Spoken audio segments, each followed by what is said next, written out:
ശ്രീ മലയമ്മ ശിവക്ഷേത്രത്തിൽ രാമായണ പാരായണവും സമ്മാന വിതരണവും നടത്തി. രാമായണ പ്രഭാഷണവും സമ്മാന വിതരണവും പ്രൊഫസർ വർഗീസ് മാത്യു നിർവഹിച്ചു.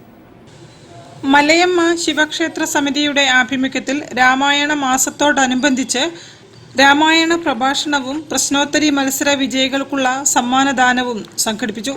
പ്രൊഫസർ വർഗീസ് മാത്യു രാമായണ പ്രഭാഷണവും സമ്മാനദാനവും നിർവഹിച്ചു.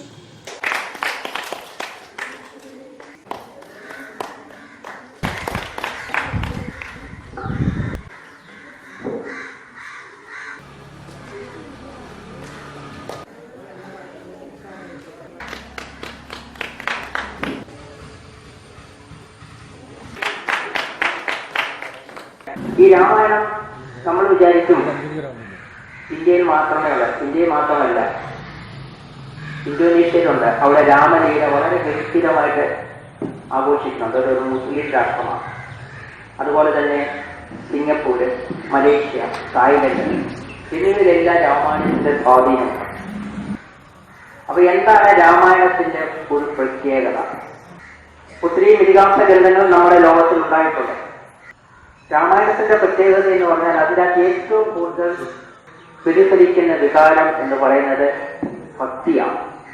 പക്ഷെ ഭക്തിയെ മാറ്റി നിർത്തിക്കഴിഞ്ഞാൽ രാമായണത്തിന്റെ ഏറ്റവും വലിയ പ്രത്യേകത എന്ന് പറഞ്ഞാൽ ത്യാഗമാണ്. ശ്രീരാമൻ വനവാസത്തിന് പോയപ്പോൾ രാജ്യഭരണം ഏറ്റെടുക്കാൻ വേണ്ടി പലതിനോട് പറഞ്ഞപ്പോൾ പലതും പറഞ്ഞത് എന്റെ ജ്യേഷ്ഠനാണ് അതിന് ഏറ്റവും യോഗ്യത. അപ്പൊ നമുക്കറിയാം, ഇന്നത്തെ രാഷ്ട്രീയ നേതാക്കന്മാരും മത നേതാക്കന്മാരും ഒക്കെ അധികാരത്തിന് വേണ്ടി വടംവലി കൂട്ടുമ്പോൾ ഇതുപോലെയുള്ള മാതൃകാ പുരുഷന്മാര് രാമായണത്തിലുണ്ട്. ക്ഷേത്ര president Prabhakaran T, vice president Sadanandan C, Umesh Kumar P എന്നിവരും സംസാരിച്ചു.